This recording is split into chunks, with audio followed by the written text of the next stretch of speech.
So, kakao unfermented drying, mga kakao lover. Anong technique para mamumula-mula katulad nito ang ating kakao? Ito waste ito eh. Waste ito sa wet beans.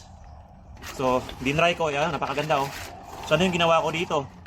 Ang ginawa ko po, pinerment ko siya or in-stack ko siya sa container ng 3 araw. Tapos, pagkaraan ng 3 araw, hinugasan ko siya ng tubig gamit ang net. Kinusukuso ko sa net. Konting hugas lang, tapos sabay bilad sa araw. Dapat kasi, mainit na mainit ang pagbilad natin sa araw. Kaya nangingitim ang ating kakao. May mga ganito, konting itim. Ano yan, yung juice niya, mayroon pa siyang natitirang tamis, di ba? Dapat hugasan maigi o madrain na maigi.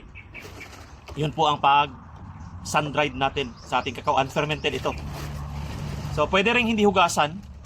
Ilagay natin sa sako, patuluin ng 3 araw. Diretso bilad na yun. Pwede rin yun. Basta importante, matanggal ang kanyang mucilage o yung kanyang juice, yung tamis, tsaka yung acid. Yun ang itim ng ating kakao. At saka pagbilad natin sa araw na hindi siya or wala siyang init masyado. Umuulan, kaya nangingitim ang ating kakao.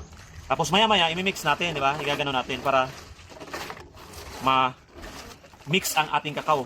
Yung part na hindi natuyo, yung part na natamaan ng araw, maano rin siya. Matatamaan din pag mix natin sa ating kakao. So ilang araw na ito? Mga 4 na araw. Mga 4 na araw na po ito. So tuyo na po siya. Pero ano pa lang to, kulang pa to sa tuyo.